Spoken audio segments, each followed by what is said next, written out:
구원을 잃어버리니 지금 지옥에 갔다 그 얘기가 아니에요. 잘 이해하셔야 돼요. 교회와 함께 동행하는 이 형제와 동행하는 말씀이 부유하게 드러나는 아름다운 섬김으로 이루어지는 교회 공동체와 함께 하시는 아름다운 구원을 잃어버리는 것이에요. 그것이 구원을 잃어버림이 되는 거예요. 구원을. 그가 회개하고 그러면 다시 그의 공동체 안에 들어올 수 있겠죠? 그러면은 그의 구원이 다시 회복이 된 것이에요. 지금 죽은 다음에 그가 천국 갔을까 지옥 갔을까? 성경은 이것을 힘주어서 말하지 않아요. 거듭 말하거니와 하나님이 창조한 창조 속에 역사적으로 하나님이 찾아오셔요. 항상 에덴에 보십시오. 창조 속에 역사적으로 찾아오셔서 함께 동행하시죠. 약속된 하나님의 창조 속에 역사적이라는 말은 하나님이 진행시키는 시간 속에 찾아온다 그 말이에요. 신비가 아니에요. 사람을 다른 데로 데려간다는 말이 아니에요. 특별히 아브라함에게, 이삭에게, 야곱에게 찾아오셔요.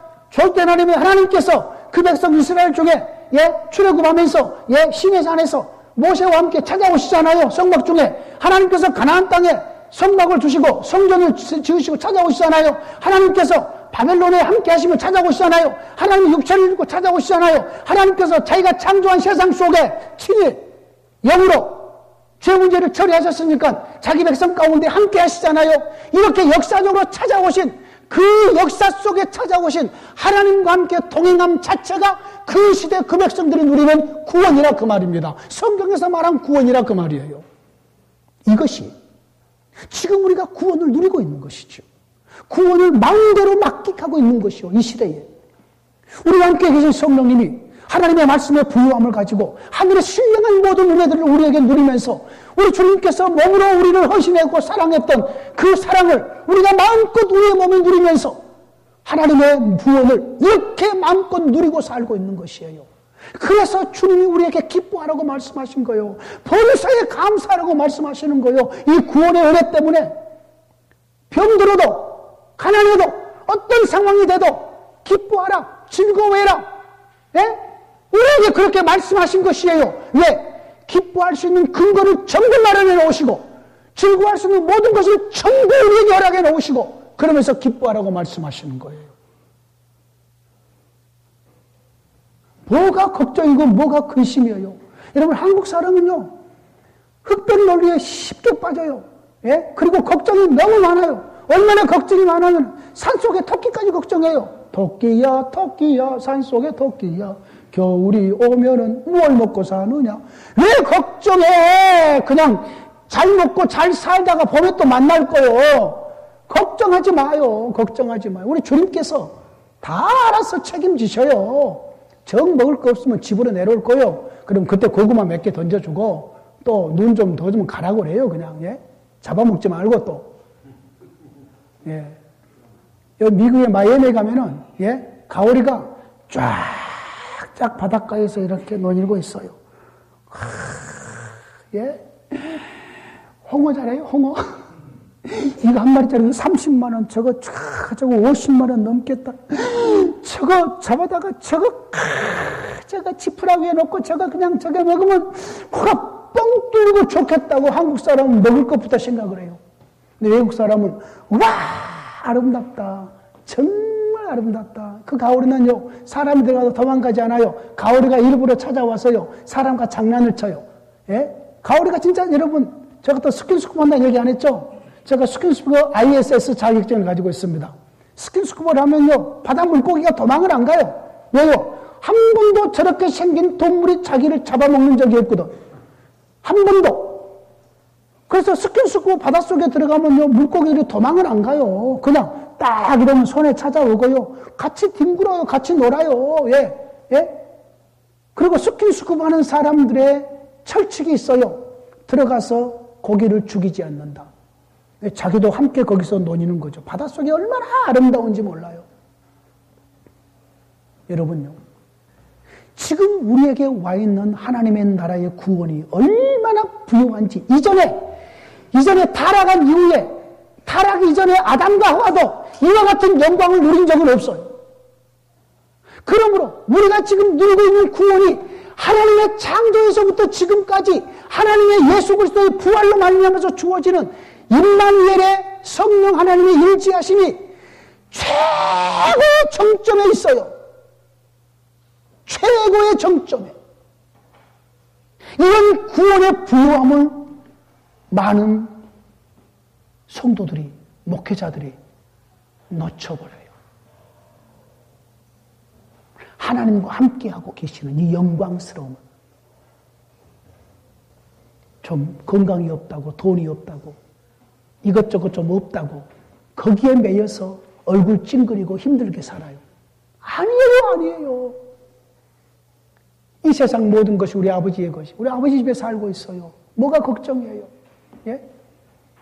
마음껏 누리시고 마음껏 기뻐하시고 마음껏 행복해 하시고 마음껏 즐기며 누리는 것이지요. 하나님의 세상, 우리 아버지 집에서. 구원의 은혜를 바르게 알면 우리의 마음이 꽉 차요. 하나님의 감격으로, 감사로 꽉 차요. 그리고 말할 수 없는 행복함과 즐거움과 여유가 있어요. 조급하지 않아요. 여유가 있어요. 자, 이때보다 이제 완성된 하나님의 나라가 기다리고 있어요. 이때는 지금 성령 하나님이 함께 하신 이 자체가 이제 많이 차이는 없어요. 이때도 함께 하시는데 이때는 주님을 얼굴과 얼굴로 보듯이 그런 동행이 이루어질 것이에요. 우리의 몸이 전부 다 예수님의 몸처럼 부활의 몸이 되어서, 예? 부활의 몸이 되어서 하나님이 창조한 이 하늘과 땅이 모두가 다 지금 하나로 연합됐다고 그랬잖아요. 모든 것을 주님이 새롭게 하실 것이에요. 모든 불법과 거치는 것을 전부 다 제거해 버리시고, 그리고 나서는 사망을 완전히 무적응 속에 집어넣어 버리시고, 그리고 새하늘과 새 땅이 도래할 것이에요. 그리고 영광스러운 주님과 함께 영원한 우리의 동행이 이루어질 것이에요. 그것이 완성된 하나님의 나라예요. 성경은 그 얘기를 하고 있어요. 그 얘기를. 예. 지금 이런 어떤 시간에 그런 어떤 것으로 빠져버리면은 제가 지금 얘기하려고 하는 그런 부분들의 큰 맥을 놓쳐버릴 수 있습니다. 다음에 한번 대화를 하시죠. 예. 제가 그랬잖아요. 강의에 가다가 질문을 받아버리게 되면은, 이런 어떤 맥이 끊겨버릴 수도 있고, 곁길로 나가버릴 수도 있다, 그 말이에요. 먼저 계속해서 진행을 하겠습니다. 저희 부분을. 양해해 주시기 바랍니다. 예. 자, 우리의 성경에서 말하는 구원의 부분. 이제 제가 지금 구원의 지금 두 가지 측면을 얘기했습니다. 구원의 창조의 목적은 온전히 회복하는 큰 틀의 구원 하나 얘기를 했고, 성경에서 말한 하나님의 구원에 대한 그림이 우리 개인이 하나 어디를 가느냐, 어떻게 되느냐 이 부분이 아니었다고 그랬습니다. 여러분 이해를 하셔야 됩니다. 첫 번째가 하나님의 성경이 말한 구원에 대한 이야기가, 여러분 이런 단어 혹시 들어보셨나요? 하나님의 구원의 전 경륜. 이 단어를 여러분 기억해 놓으시면 좋습니다. 하나님의 구속의 전 경륜 하든지 하나님의 구원의 전 경륜. 이것은 창조부터 마지막 하나님 나라를 완성하실 때까지 하나님이 이루신 큰 프로젝트를 전체적으로 일컫는 단어가 하나님의 구원의 전 경륜입니다. 우리 교회 4학년 아이가 자기 여자친구가 목사님 딸인데 사귀다가 헤어졌습니다. 자기 반에 다른 더 멋진 남자친구가 가지고 그쪽으로 여자친구가 기울였습니다. 그래서 얘가 편지를 씁니다. 은혜야, 잘 가라. 그런데 그 다음 말이 웃깁니다. 너가 나는 잊을지라도 하나님의 구속의 전 경륜은 잊지 말거라. 맨날 주일 낮 예배, 유초등 예배 드리면서 앞에서 내가 그랬고, 그 애들은 전부 적어요. 여러분, 하나님의 구원의 정경은 잊지 마십시오. 이 단어만큼, 여러분, 이 단어를 기도할 때 딱 사용하면요, 기도가 엄청 부여해져 버립니다.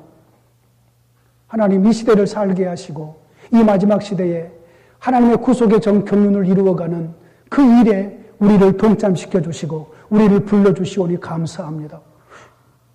여러분, 어때요? 듣자마자 기도가 그냥 엄청 높아져 버린 느낌이 안 듭니까? 그렇죠? 이런 단어들은 여러분들 엄청 중요한 단어들입니다. 하나님의 구원의 정경론. 그러니까 창조에서부터 창조의 목적을 하나님의 나라로 시작을 해서 그 하나님의 나라를 하나님께서 인간들의 죄와 어둠의 세력의 많은 대적에도 불구하고 하나님의 그 고집스러움이 하나님의 나라를 완성하시는 것, 그의 나라로 목적대로 완성하시는 것이 성경에서 말한 구원에 대한 큰 틀이고, 개인에 대한 얘기가 아니라는 거죠. 그러니까 큰 틀이고, 그 틀 속에서 그 나라를 이루어가는 시대마다 하나님께서 역사 속에, 창조 속에 자기 백성들에게로 찾아오셔서 그 백성과 함께 동행하는 그 시대의 동행의 방식이 다르지만 그 동행을 이루는 것 자체가 그들이 누리는 그 시대의 하나님의 백성들의 구원이다 그 말입니다. 여기까지는 이해가 되신가요? 그러니까 여러분, 이 틀을 넘는 게 상당히 중요합니다. 구원에 대한 이해를 갖는 것. 그래서 구약에는 전적으로 하나님께서 이스라엘과 함께 하셔요.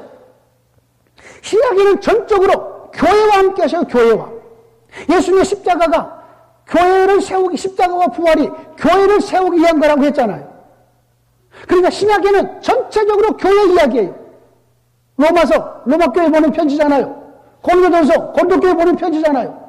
갈라디아서, 갈라디아교회 보는 편지잖아요. 에베소서, 에베소교회 보는 편지잖아요. 다 보십시오. 요한계시록 펼쳐보세요. 7교회가 나오잖아요. 다 7교회 보내는 편지잖아요. 신약은 전부 다 교회에 대한 이야기예요. 교회. 그럼 여러분이 교회가 얼마나 존귀한지 아셔야 돼요. 자, 이제 우리 개인 구원에 대해서 얘기를 좀 나눠보죠. 아까도 목사님이 그랬습니다. 그러면은 입으로 시인하여, 마음으로 믿고 입으로 시인하여 구원에 이른단 말은 무슨 말입니까? 개인 구원. 자, 이런 하나님이 이루어가신 큰 구원의 틀 속에서 우리 자신들을 해석할 수 있는 거예요. 우리 자신들을. 나부터 해석해놓고 천국 갈 것인가 말 것인가 이러는 것이 아니라 이 하나님의 큰 프로젝트, 구원의 구속의 경륜 속에서 나를 해석하는 거예요. 나를 해석하는데 어떤 틀 속에서 해석하느냐? 교회라는 틀 속에서 나를 해석해요. 교회라는 틀 속에서. 자, 구원은 우리의 개인에 대한 이야기하는 겁니다. 예수 그리스도께서 이루신 구속의 은혜를 내가 믿고, 그리고 내가 예수 그리스도를 믿는 그 믿음 안에서 하나님과 관계가 맺어져요. 그래서 하나님은 우리의 아버지가 되고 나는 그분의 아들이 돼요. 아들과 딸이 돼요. 자녀가 되는 거지요. 그래서 그 하나님과 함께 교제하며 동행하는 삶이 우리의 개인에 대한 해석이에요. 구원에 대한 해석. 그 과정이 마음으로 믿고 입술로 시인함으로 그 구원의 영광스러움 속에 우리가 들어가게 돼요. 목사님 이해가 되십니까? 예. 그 얘기입니다, 지금. 성경에 말해서 개인에 대한 구원을 얘기할 때는 그 개인을 어디로 불러들여요? 교회로 불러들여요, 교회로. 그렇죠? 교회로 불러들이면서 드디어 교회 안에서 내가 누구냐? 라고 해석을 할 때에 개인에 대한 구원을 이야기하고 계신 것이에요. 그러나 하나님께서 교회와 함께 자기 영을 보내셔서 교회와 함께 하시면서 그의 나라를 확장하시고 그의 나라를 완성해가는 이 큰 프로젝트는 지속되는 거예요. 그러나 내가 누구냐? 내가 어떻게 그 교회가 되었느냐? 교회를 생각하면서 교회 안에서 우리 자신을 해석을 할 때에 드디어 내가 마음으로 믿어 의에 이르고 입으로 시인해서 내가 구원을 받는다는 말이 바로 우리가 교회 안에 가입이 되어서 하나님을 아버지라고 부르고 우리 하나님의 자녀가 되는 이런 것이 우리 개인에 대한 해석으로 다가오는 것이에요. 자, 지금 우리 목사님의 마음속에 조금 좀 헷갈림이 있을 수 있습니다. 지금까지는 내가 예수 믿고 다른 사람 예수 믿게 하고 그러고 나서는 하나님의 자녀가 되어서 지금 천국에 들어가는 거 이런 걸 구원으로 지금까지 계속해서 여기다 강조해 왔는데 이걸 완전히 목사가 지금 제가 뒤집어 버리고 있습니다. 완전 뒤집어 버리고 있습니다. 내가 지금 이것이 뒤집는지 어떤지도 모르고 계시면 안 됩니다. 예. 즉 구원을 얘기할 때에 우리 개인으로부터 출발되지 않는다 그 말입니다. 성경은 개인의 죄인으로부터 출발하지 않는다 그 말입니다. 하나님께서부터 출발을 한다 그 말이에요. 구원론조차도 하나님께서 시작하신 하나님의 나라가 어떻게 완성이 되는 길로 나아가는가, 그 과정 속에서 하나님께서 어떻게 그 백성에게로 찾아오셔서 시대마다 동행하는 방식이 다르면서 그렇게 그 백성들을 옛 시대는 이스라엘이라는 교회로 부르시고 새 시대는 아들의 십자가와 부활로 인해서 주어지는 자신의 교회로 피로 값주고 사신 교회로 불러서 교회 되게 하시는가, 그 교회와 어떻게 함께 하심인가, 그 함께 하심이 그 시대의 구원이다 그 말입니다. 이것을 바르게 설정해야 됩니다. 여러분, 우리 기독교회가 뒤집어야 될 것이 한두 가지가 아닙니다. 누구를 위해서 믿음 생활하지요? 믿음은 누구를 위해서 하나요? 나를 위함입니까? 아닙니다. 주의 영광입니다. 살아도 주를 위하여, 죽어도 주를 위하여. 로마서 14장 6절 이하에 우리가 살아도 죽어도 주를 위하여 살아요. 내가 주인이 아니에요. 주님이 주인이에요. 우리 주님이 좋아야지. 내가 좋다고 해서 교회 안에 모든 막 그냥 다툼과 문제가 뭐예요? 내가 주인이에요. 내가 왕이라고. 내가 왕. 예? 이것 때문에 나타나는 모든 문제들이에요. 전부 다 거꾸로 해서 거꾸로. 하나님, 나 부자 되게 해주시옵소서. 내가 그래요. 왜 하나님이 당신을 부자로 해줘야 되는데? 왜? 사업을 시작하면 나는 그래요. 하나님이 사업 왜 잘 돼야 되는데? 뭐 때문에 하나님이 도와주셔야 되는데? 당신 새끼 왜 하나님이 도와주셔야 되는데? 자식 왜 뭐 때문에 도와줘야 되는데? 먼저 하나님 앞에 여러분 마음을 열고 그분 중심으로 시작하셔야 돼요. 하나님, 내가 하나님을 위해서 10억이라는 돈이 필요합니다. 하나님의 일을 위해서. 여러분의 자녀들이 만약에 50만 원 달라고 그러면 아무 말 없이 주나요? 아니잖아요. 맨 먼저 묻잖아요. 어디 쓰려고? 뭐 하려고?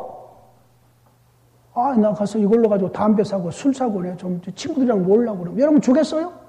이 녀석 정신 차려서 공부해야지. 하나님도 똑같아요. 하나님, 나 100억이 필요합니다. 이 100억이 왜 필요하느냐면 하나님, 선교관 몇 개 짓고 싶고요. 선교사님들 거기에 모시고 싶고요. 그리고 또 이러이러한 일을 하는데 100억이 필요합니다. 하나님 주십시오. 어떻게라도 주십시오. 하나님 앞에 프로젝트를 내놔야 돼요. 이럴 때 하나님이 그걸 보시고 그래, 합당하다. 내가 너에 이걸 주마. 라고 주는 거지요. 막연하게 하나님 줘보세요. 내가 주님께 쓴가, 주님을 위해서 사용하신가 하는가 보십시오. 하나님이 한두 번 속아요, 우리한테? 하나님은 우리에게 속지 않으시잖아요. 자, 왜 전부 다 믿음 생활에 거꾸로 된 거죠? 이방의 모든 종교는 전부 다 주십시오. 자기를 위해서, 내 새끼를 위해서 계속해서 빌어요. 기독교는 거꾸로예요. 예수님의 제자들 보세요. 주님을 위해서 죽잖아요. 헌신하잖아요. 다 내어놓잖아요. 근데 우리나라 기독교는 어때요? 전부 다 나를 위해서 전부 다 이거 아니겠어요? 전부 다 거꾸로잖아요. 다 바꿔야 돼요. 구원론도 마찬가지예요. 구원론은 나로부터 시작하면 안 돼요. 나 같은 죄인을 위해서 예수님이 오셨습니다. 이렇게 구원론이 성경에 기록되지 않아요. 우리가 죄인인 것은 맞아요. 죄 때문에 죽을 자도 맞아요. 그런데 구원론은 위에서부터 아래로의 구원론이에요. 아래서부터 위로의 구원론은 성경에 없어요. 이것이 과거의 우리의 조직신학, 우리의 신학적인 맹점이었어요. 맹점. 전부 다 철학적인 사고 속에서 나타난 것이래요. 성경은 하나님이 시작을 하셔요. 하나님이 시작하셔서 하나님께서 완성하시고 하나님께서 마무리 지으셔요. 그 속에 우리가 교회로 부름받는 과정 속에서 마음으로 믿고 입으로 시인해요. 그러면서 교회가 돼요. 교회가 돼요. 이러면 세상이 미혹될 수 있어요. 우리도. 아까 그랬잖아요. 신앙의 하나님 나라 속에 살면서도 세상의 아름다움 속에, 세상의 권세 속에 우리가 짓누르고 깨어있지 못할 때에 우리가 넘어질 수 있어요. 그렇다고 할지라도 우리 주님은 그래서 우리가 구원을 놓쳐버릴 수 있어요. 놓쳐버린다. 교회에서 쫓겨나고 놓쳐버릴 수 있다 그 말이에요. 응? 그러면은 교회로 관련해서 동행하시는 그 구원을 잃어버리는 것이에요. 지금 천국 가고 지옥 간다는 얘기가 지금 성경에 안 나와요. 이런 사람은 지옥 간다, 이런 사람은 천국 간다, 이런 어떤 얘기가 아니에요. 누가 하나님의 나라에 합당하게 살고 있느냐, 누가 주 안에서, 성령 안에서 이 시대에 찾아온 성령 하나님과 함께 동행하고 있느냐, 이 얘기를 얘기하고 있어요.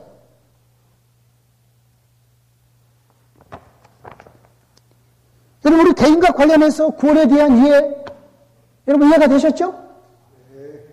예. 자, 이제 마지막으로 삼위일체가 구원이라고 그랬어요. 이거 여러분 잘 들으셔야 됩니다. 삼위일체가 곧 우리의 구원이에요. 삼위일체.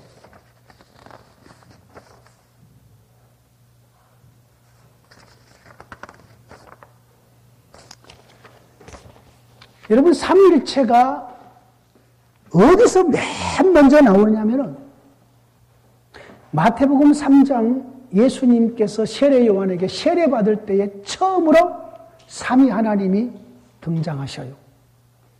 즉 자기 자신을 드러내신다 그 말입니다. 구약에는 안 나타나요. 목사님, 창세기에 우리가 우리의 모양대로 사람을 만들고 거기 있지 않습니까? 여러분, 그 얘기는 삼위일체를 드러내는 얘기가 아니고 하나님의 어전회의를 얘기해요. 하나님의 어전회의, 구약에 하나님의 어전회의가 몇 차례 나와요. 창세기에 거기에 우리가 우리의 모양대로 우리가 사람을 만들고 하나님의 어전회의의 모습이에요. 이해가 되신가요? 엽기서에 나타나는 그 하나님의 어전회의 모습이에요. 하나님은 항상 복수 개념으로 기록이 돼요. 하나님은 엘로힘, 전부 다 복수 개념이죠. 전능하신 하나님에 대한 그런 기록의 부분이 있죠. 에스겔서에 전부 다 하나님의 어전회의예요. 자, 그러면 왜 구약에는 삼위 하나님이 분명 모든 부분에 다 역사하셨으면서도 여러분 삼위일체에 대해서도 한번 다음에 이제 기회가 되면은 한번 우리가 세미나 때 한번 강의를 할 필요가 있어요. 삼위일체. 삼위일체를 지금까지 답을 못 찾았어요. 기독교가. 여러분 삼위일체 다른 사람에게 설명해 줄 수 있나요? 못합니다. 사람은 숫자로 가지고 모든 것을 설정을 해요. 숫자로. 컴퓨터 이진법으로 다 나가죠? 엄청난, 전부 다 숫자예요. 자, 한 분이 3이다? 우리 머리로 이해가 되나요? 안 돼요. 그래서 이것은 신비다. 그리고 무조건 그냥 믿어. 끝. 어떤 신학적 교수도 삼위일체를 속 시원하게. 그래서 잘못하면 30년이 돼버려요. 30년. 잘못하면 양태론이 돼버려요. 아주 위험합니다. 여러분, 삼위일체 그래서 강의 잘 안 합니다. 삼위일체에 대해서 여러분 그렇게 크게 강의한 거 들어보셨어요? 별로 없습니다. 왜? 백날 천날 떠들어도 삼위일체는 설명이 안 됩니다. 자, 그러면 성경에 삼위일체라는 말이 있어요, 없어요? 단어가? 있나요, 없나요? 없습니까? 성경 속에 없어요? 예, 맞아요, 없습니다. 제가 이렇게 눈뜨고 물어보면은요, 다들 속아요. 성경에 삼위일체라는 단어 없습니다. 단어는 없습니다. 성경에 성공이라는 단어도 없고요, 삼위일체라는 단어도 없습니다. 자, 그럼 하나님께서 왜 구약 시대는 삼위로, 여러분 이렇게 알고 계신 분 있습니다. 구약에는 성부 하나님의 시대고, 예수님이 오셔서 공생애는 성자 하나님의 시대고, 지금은 성령 하나님의 시대다. 100% 틀린 얘기입니다. 100% 틀린 얘기입니다. 모든 시대에 삼위 하나님께서 함께 동역하십니다. 이것이 이제 양태론입니다. 이런 설명 들어봤죠? 신목사가 교회에서는 목사고, 집에 가면은 내 아내의 남편이고, 그리고 또 내 딸에게 가면은 아빠고. 그렇죠? 이런 얘기 들어보셨죠? 삼일체에 대해서. 이것도 틀린 얘기입니다. 아마 가르치면서 그렇게 가르칠 수 있을 겁니다. 그거 틀린 얘기입니다. 안 맞는 얘기입니다. 이것이 양태론으로 나아가는 잘못하면 30년이 되어버립니다. 자, 그러면은 구약에는 왜 삼위일체가 안 나와요? 여러분, 구약 성경을 가지고 신학을 정립하지 않습니다. 구약 성경 가지고는 신학을 정립하지 않습니다. 신학은 완성될 때에 구약의 모든 것을 포함해서 신학으로 정립을 하지, 구약 가지고는 삼위일체론을 정립하지 않습니다. 왜? 나타나지도 않기 때문에. 여호와 하나님 나타납니다. 하나님의 신 나타납니다. 그래도 그걸 가지고 신학을 정립하지 못합니다. 성경 속에 삼위일체가 처음 나타난 곳이 어디냐면은 아까 말씀드렸듯이 마태복음 3장, 예수님께서 마지막 구약의 선지자 세례 요한에 의해서 세례받을 때입니다. 육체로 오신 예수님께서 세례명의 세례를 받습니다. 하늘이 열리고 성령님이 비둘기같이 예수님 위에 임하시죠. 그러면서 음성이 들립니다. 이는 내 사랑하는 아들이요 내 기뻐하는 자다라고 말합니다. 자, 여기서 처음으로 삼위 하나님이 드러납니다. 여러분, 이런 말 들어보셨습니까? 신내의 협약, 신내의 교제. 잘 못 들어본 단어일 것입니다. 신내의 교제, 신내의 협약. 요한복음 17장을 여러분이 보시면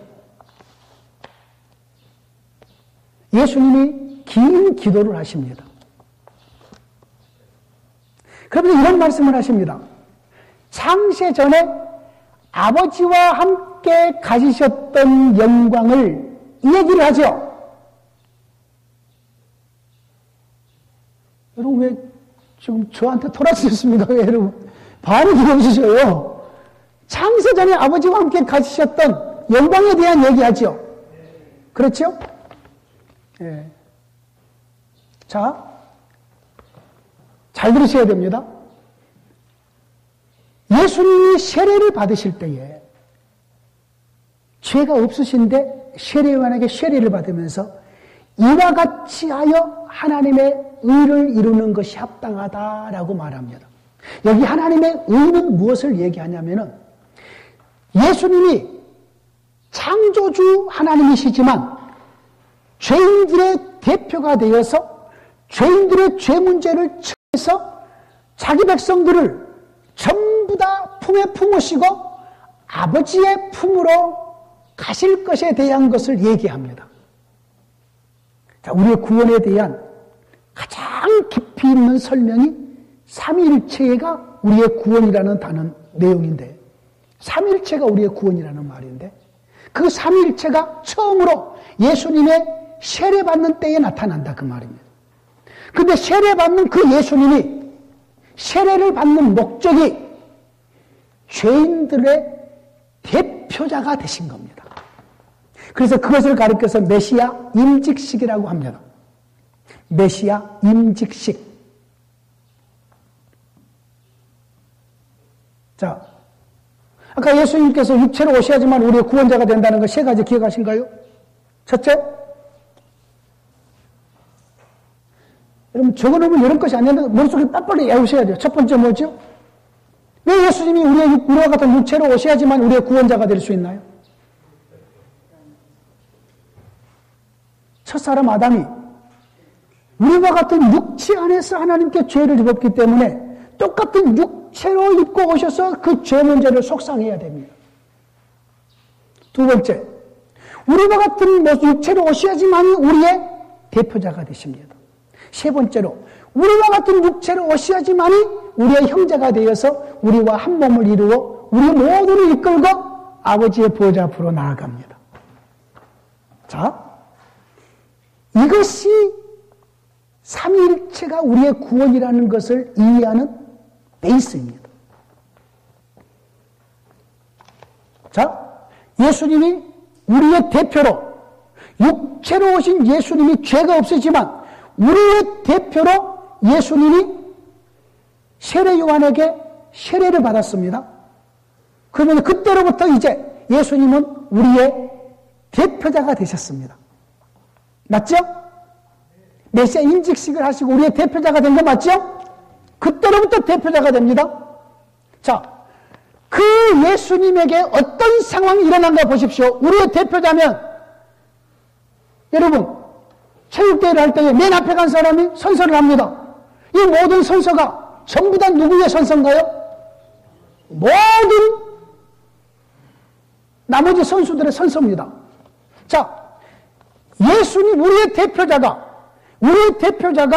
세례를 받고 나오자마자 성령이 비둘기처럼 임재했습니다. 자, 앞으로 이 예수님께 속한 모든 자기 백성들에게 이와 같은 일이 있을 거라는 예표입니다. 믿습니까? 상당히 중요한 개념입니다. 그리고 하늘에서 음성이 들립니다. 이는 내 사랑하는 아들이요 내 기뻐하는 자라. 똑같은 말씀이 그 예수 그리스도께 속한 우리에게 이는 내 사랑하는 아들이요 내 기뻐하는 자라. 앞으로 예수님께 속한 모든 하나님의 백성들에게, 자녀들에게 똑같이 들려질 것을 믿습니까? 바로 이것입니다. 바로 이것입니다. 우리의 대표자가에게 처음으로 하나님의 삼위가 거기서 드러납니다. 삼위일체 교리는 여러분 아시기 원합니다. 하나님의 존재를 설명하는 게 아니고, 아무리 존재를 설명해도 삼위일체는 설명이 안 됩니다. 기독교의 수백 년의 역사가 삼위일체를 설명을 못했습니다. 삼위일체를 하나님이 드러내시는 이유는, 목적은 그 백성들의 구원이 얼마나 영광스러운가를 드러내기 위해서 삼위일체를 계시하신 것입니다. 이것을 아셔야 됩니다. 그래서 우리의 구원에 대한 가장 깊이 있는 설명이 삼위일체가 우리의 구원이라는 이야기입니다. 자, 보십시오. 제가 지금 구원에 대해서 설명합니다. 우리의 대표자로 하나님이 오십니다. 오셔서 우리의 죄 문제를 깨끗이 처리하심으로 이제는 죄 문제가 처리됐으니까 하나님의 성령이 임재하시죠. 그리고 하나님의 성령이 임재한 모든 신약의 교회를 이끌고 우리 주님이 아버지 보좌 우편으로 나아가십니다. 아까 에베소서 2장 6절에 그렇게 되어 있죠. 그렇죠? 보좌로 나아가십니다. 아버지의 품속으로 나아가십니다. 성부와 성자와 성령의 교제 속에 우리 주님이 우리 모두를 품에 품으시고 아버지와 아들과 성령의 교제 속에 우리를 집어넣으신 것입니다. 아까 제가 세례에 대해서 새롭게 출발하는 새로운 역사에 동참시키는 것이 세례라고 그랬죠? 중요한 개념이라고 했습니다. 성부와 성자와 성령의 이름으로 세례를 시켜서 우리를 성부와 성자와 성령의 신대의 교제, 영광스러운 교제 속에 우리를 포함시켜 놓으셨습니다. 그래서 우리가 성령 안에서 하나님을 아빠, 아버지라고 부르며 교제하고 있습니다.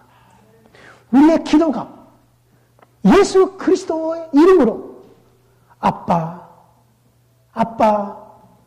아들이 아버지에게 간구하듯이 이런 기도가 드디어 가능하게 된 것이죠.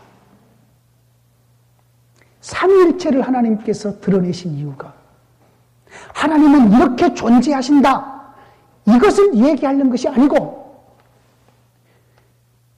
아들 안에 있는 내 백성들의 구원이 얼마나 부요하고 얼마나 영광스럽고 얼마나 복된 줄 알아라.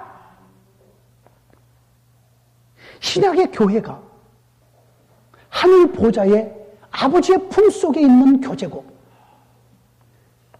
말할 수 없는 하나님의 자녀의 신분의 그 속에서 아버지와 아들과 성령의 교제 속에서 살아가는 그 축복이, 그래서 세례를 성부와 성자와 성령의 이름으로 세례를 베풀고 그래서 성자와 성부와 성령의 이름으로 축도를 하는 것이에요. 우리의 구원의 가장 영광스럽고 깊이 있는 설명이 삼위일체예요.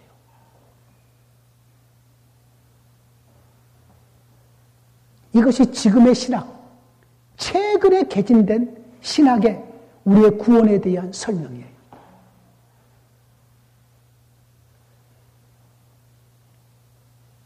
우리에게 와 있는 구원이 이 정도입니다. 엄청난 이야기입니다. 우리는 아버지 앞에서 쫓겨나지 않습니다. 아버지와 아들과 영으로 교제하는 이 영광스러운 교회의 성부, 성자, 성령의 교제, 그 교제 속에 우리가 들어서 말할 수 없는 부요한 영광을 누리고 있는 것이 우리의 구원이에요. 이런 말할 수 없는 구원의 부요함이 우리 속에 왔는데 행복하지 않으세요? 기뻐하지 않으세요? 문재인 대통령하고 사진 찍은 게 문제가 아니잖아요. 트럼프와 아베와 시진핑이랑 회의하는데 저녁 식사 자리에 거기 초대받는 게 문제가 아니잖아요. 우리가 앉아있는 구원의 상이 아버지와 아들과 성령으로 교제하는 말할 수 없는 영광스러움 속에 우리가 들어있는 거예요. 삼위일체가 그러므로 우리의 구원이에요. 이해가 되십니까? 구원에 대한 최고의 높은 이해가 삼위일체가 우리의 구원이다. 여러분, 이것을 딱 정해놓으시고 이것을 딱 머리에 심어놓으시고 성경을 읽어보세요. 그렇게 되어 있는지 안 되어 있는지. 하나님이 자기 백성들을 헷갈리라고 삼위일체 하나님의 존재에 대해서, 여러분, 하나님이 계시된 자체가 우리의 구원이에요. 하나님이 자기를 드러낸 자체가 우리의 구원이에요. 근데 우리가 하여금 헷갈리라고 삼위일체 이해도 되지 않는 것을 하나님께서 자꾸 우리에게 알아라 라고 얘기하실 분이시냐고요. 하나님은 그런 분 아니셔요. 안 그래요? 이해되지도 못할 진리를 너희들이 알아라, 가르쳐라. 나도 잘 모르겠는데 이것을 어떻게 성도들에게 가르쳐요? 교수도 자기도 모르면서 학생들에게 가르쳐요, 삼위일체를. 여러분이 아무리 삼위일체 책 떨쳐봐요. 섭리론적 삼위일체, 관계론적 삼위일체, 뭐 별별 삼위일체가 다 있어요. 다 봐도 안 맞아요. 삼위일체를 하나님이 우리에게 자기 자신을 드러내 주신 것은 너희들의 구원이 얼마나 부요한 줄 알아라. 너희들의 구원이 아들 안에서 주어지는 말할 수 없는 영광스러운 구원의 자리에 너희들이 있음을 알아라. 너희의 자리는 하늘 보좌다. 신약의 교회의 영광이 바로 하늘에 속한 영광스러운 교회예요. 말할 수 없는 부요한 교회예요. 말할 수 없는 부요한 교회. 지금 구원에 대한 지금 엄청난 이야기를 여러분께 제가 지금 드렸습니다. 가벼운 이야기가 아닙니다.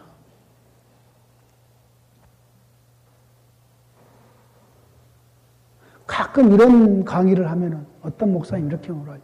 목사님, 그건 누가 주장한 거예요? 교수 이름이 뭐예요? 어느 책에 있어요?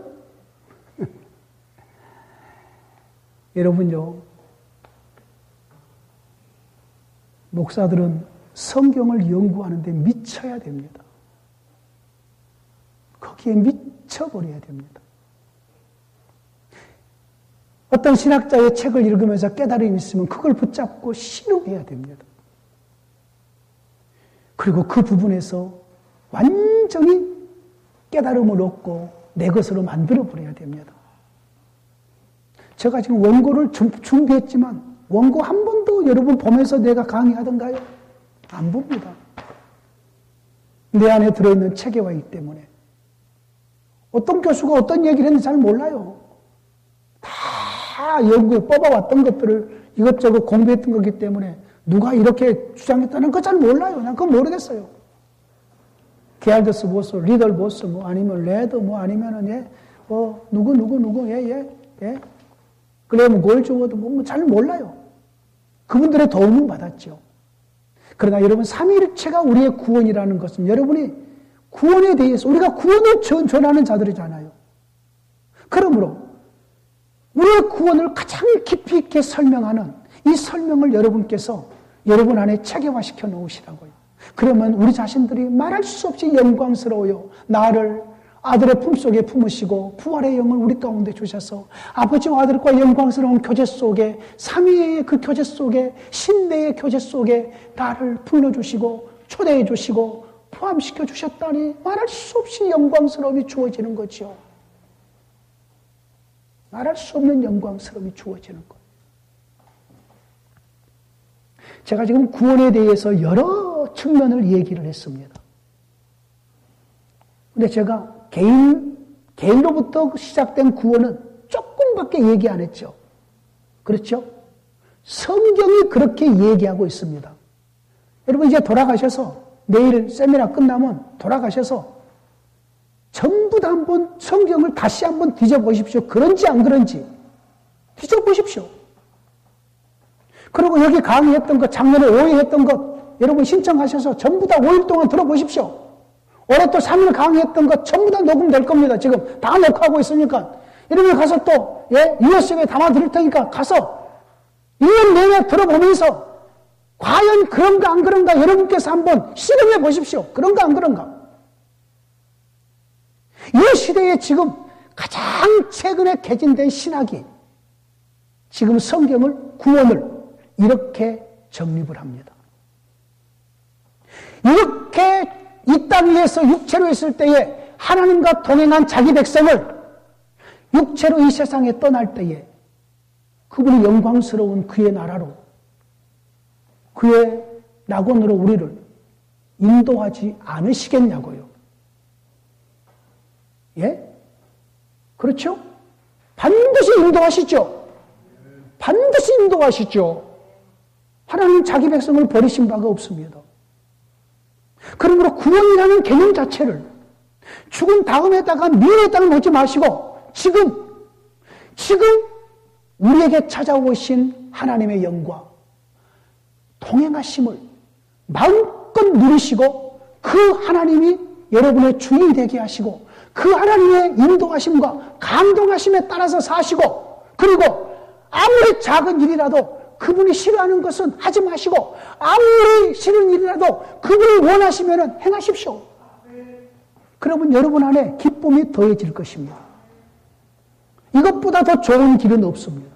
이것보다 더 영광스러운 우리의 구원의 부요함은 없습니다. 지금 우리에게 와 있는 것이 그리스도의 부활의 생명으로 살고 있습니다. 부활의 생명. 그 부활의 생명이 바로 우리에게 와 있는 성령님이 그리스도의 부활에 여기셔요. 그리스도에 여기셔요. 그래서 우리가 그리스도께 복종하게 하셔요. 그리스도를 사랑하게 하셔요. 그리스도를 좋아하게 하셔요. 이게 전부 다 우리 안에 계신 성령님이 행하신 일들이에요. 그리스도와 관련된 건 전부 다 좋아하게 하셔요. 여러분 외국에 나가서 흑인이라고 할지라도 Do you believe Jesus Christ? 예수 그리스도를 믿으십니까? Yes, I believe Jesus Christ. 믿는다 그러면은 그때부터 좋아져 버려요. 그냥 가까워져 버려요. 어떤 산적이랄지라도 당신 예수를 믿으십니까? 믿는다. 그때부터 가족으로 느껴져 버려요. 왜? 성령님께서 한 성령님이시기 때문에. 그러나 살을 맞대고 오랫동안 한 집에 사는 부부라도 예수를 안 믿으면 영이 달라요. 영이 다르기 때문에 한 침대에서 잠을 자도 남과 같이 잠자는 것 같아요. 타인 같아요. 같이 밥을 먹고 같이 교제는 하지만 영 서먹거려요. 왜요? 영이 다르기 때문에. 영이 다르기 때문에 그래요. 사랑하는 동역자님들이시여, 우리에게 와 있는 구원이 이렇게 부요해요. 그런데 그 부요함이 그 시대마다 하나님의 그 백성과 동행하는 방식이 달라요. 방식이 다르기 때문에 이제 이것은 제가 방식이 다르면은요, 동행하는 방식이 다르면 하나님을 누리는 누림이 달라요. 우리의 구원의 누림이 달라요. 이때의 에덴에서 누리는 누림과 이때 누리는 누림이 달라요. 구원의 하나님과 동행하는 방식이 다르면 하나님을 누리는 누림이 달라요. 누림이. 맞나요? 누림이 다르는 것? 누림이 달라요. 이때 누림과 이때 누림이 훨씬 더 부여해요. 이때보다 이때는 더 부여하게 누려지겠죠. 방식이 다르면 누림이 달라요. 뿐만 아니라 방식이 다르면 하나님과 나누는 생명의 부요함도 달라요. 생명의 부요함. 하나님과 동행하면서 누리는 그 생명의 부요함이 달라요. 세 번째로 하나님과 동행하는 방식이 다르면 교제의 방식도 달라요. 교제의 방식. 이때에 교제하는 교제 방식과 이때에 교제하는 교제 방식이 달라요. 이때에 교제하는 교제 방식과 이때에 교제하는 하나님과 교제 방식이 달라요. 이때의 교제 방식과 지금의 교제 방식이 달라요. 하나님과 교제하는 방식이 다르면, 예? 하나님과 동행하는 방식이 다르면 교제하는 방식도 달라요. 또 하나님과 동행하는 방식이 다르면 신분도 다르게 얘기해. 신분도. 구약에는 종이라고 말해요. 종이라고. 모세가 하나님의 종이에요. 다 종이라고 말해요. 근데 신약에 와서는 아들이라고 말해요. 아들. 동행하는 방식이 다르니까 예수 그리스도의 역을 받아서 우리를 가리켜서 아들이라고 말해요. 신분이 다르요. 신분이. 물론 구약에도 하나님의 자녀들이에요. 그러나 성경에 나타난 아들의 영으로 아직 구약 백성들이 살지 못하잖아요. 그러므로 여러분 구약의 대표자는 모세예요. 모세. 구약의 대표자는 모세예요. 신약의 대표자는 아들이에요. 모세는 종이에요. 아들은 하나님이셔요. 그러므로 종 아래에 있는 모든 이스라엘 백성들은 전부 종이에요. 대표자가 종이니까. 근데 신약의 대표자는 아들이에요. 아들 안에 있는 모든 사람은 전부 아들이에요. 있습니까? 동행하는 방식이 다르면 신분도 이렇게 달라요.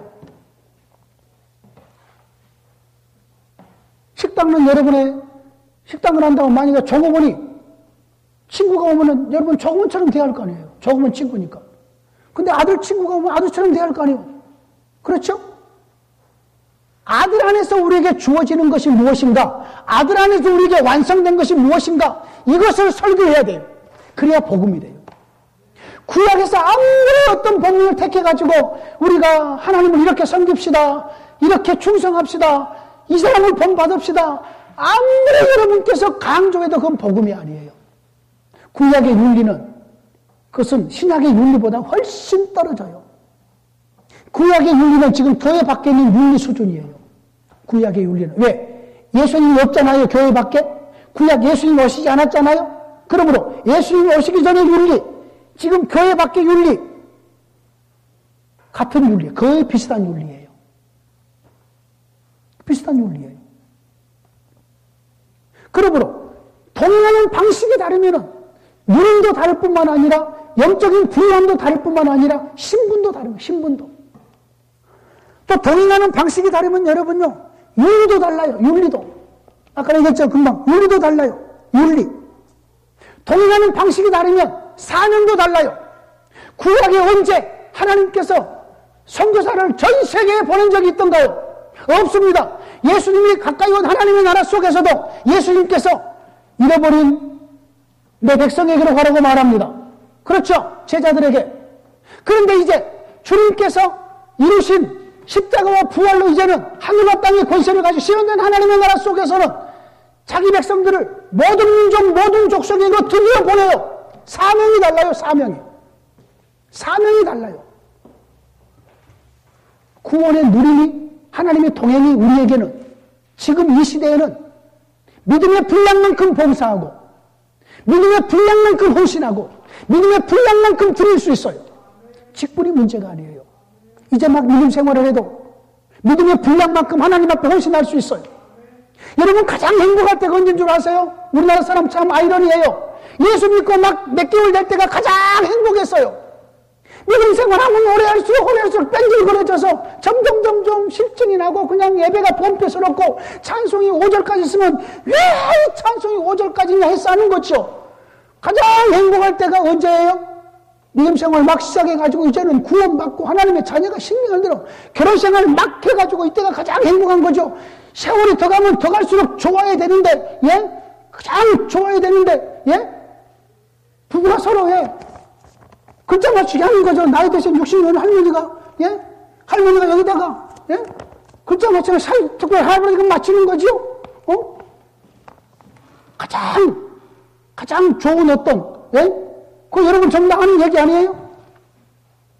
왼수. 예? 평생 왼수. 그 맞추기 이름이 뭐였죠, 이게? 예? 아니, 그러니까, 천생연분. 천생연분을 가지고 글자 맞추기 하는 거죠. 그러니까 저쪽에서 남편이 하는 거죠. 녹자로 맞추라. 천생연분인데, 예? 당신과 나 사이, 그렇죠. 당신과 나 사이. 그랬더니, 예? 뭐라고 얘기하니까, 그거 말고 내자, 그러니까, 뭐, 그런 게 있잖아요. 난 잘 모르겠어요. 왼수라고 하니까. 예. 내자, 그러니까. 평생 왼수, 그렇지. 그렇죠. 여자가 맞췄구면, 여자가. 남자는 들고 있고, 그죠? 여러분, 이상하잖아요. 결혼 생활에서 세월이 더해갈수록 더 애틋하고, 더 사랑스럽고, 더 그래야 되는 거 아니에요? 근데 신을 때가 가장 좋고, 날이 갈수록 더 하는 거, 이것은 문제가 있는 거잖아요. 그잖아요. 여러분, 더 깊이 있는 동행이 이루어지면, 더 우리에게 주어지는 부요함과 만족스러움이 더해져야 되는 것이죠. 여러분, 하나님과 동행이 다르면, 복도 다릅니다, 복도. 복도 달라요. 이때에 주어지는 복과, 이때에 주어지는 복이 달라요. 하나님과 동행이 다르면 복도 달라요. 복도. 그러므로 여러분이 구약의 복을 사모하지 마요. 지금 우리에게 주어지는 복이 구약의 어떤 누구도 누리지 못한 영광스러운 복이에요. 구약에서 유일하게 신약의 복을 맛본 사람이 다윗이에요. 다윗. 유일하게 딱 한 사람 다윗이에요. 뭐 또 한 사람 들으라면 에녹이라고 할 수 있겠죠. 구약에 유일하게 신약의 복을 구체적으로 누리는 사람이 다윗이었다니까요. 율법에 매이지 않았어요. 죽어야 될 때는 죽지 않았어요. 이것을 로마서에서 얘기해요. 일하지 않아도 일함이 없이 삭슬 받는 사람에 대해서 다윗에 대해서 얘기해요. 로마서에서. 자, 오늘 오후에 여러분이 들은 이 강의가 구원론이 성경에서 말하는 진짜 구원론이에요. 앞으로 여러분에게 달렸어요. 성도들에게 구원을 어떻게 가르쳐야 될지, 어떻게 구원을 얘기해야 될지, 하나님의 큰 구속경륜, 하나님의 나라로 접근해 가시고, 그리고 그 시대마다 구원의 부요함이 어떠한지, 제발 죽은 다음의 얘기는 될 수 있으면 하지 마셔요. 성경에 나와 있는 대로만 얘기해 주고 끝내요. 황금집에 들어갔느니 어쩌니, 그 전부 다 거짓말들이에요. 거짓말들이에요. 그리고 얼마나 지금 우리에게 와 있는 구원의 부요함이 큰지, 구원론을 이렇게 이해를 하면은 총해석상에서 거짓말하지 않습니다. 또 다른 사람들을 괴롭히거나 해치지 않습니다. 왜요? 지금 나와 함께 계신 하나님 앞에서 어떻게 그럴 수 있냐고요. 그럴 수 없습니다. 구원론이 바르게 되면 우리의 믿음의 삶이 결코 흐트러지지 않습니다. 어떤 상황이 주어져도 우리의 삶이 낙심되거나 또 좌절하지도 않습니다. 이렇게 영광스러운 구원이 우리에게 왔거든요. 여러분, 삼위일체가 우리의 구원이라는 것을 더 분명하게 여러분 안에 정립을 하십시오. 구원에 대한 최고의 깊은 설명이기 때문입니다. 삼위일체는 하나님의 존재를 위해서 우리에게 계시하신 것이 아니라 우리의 구원의 부요함을 얘기하기 위해서 하나님이 계시하셨다는 것을 꼭 기억하시기 원합니다. 자, 어제는 30분에 마쳤는데 오늘은 50분이 거의 다 돼서 마치겠습니다. 예, 말씀하시죠. 구원에 대해서 얘기했는데 위학에서는 그러니까 개인적인 구원이 없다고 얘기했는데요. 근데 제가 보는 성경에서는 나아만요. 그랑키하고 5장 나아만. 나아만이, 제가 얘기하죠. 나아만은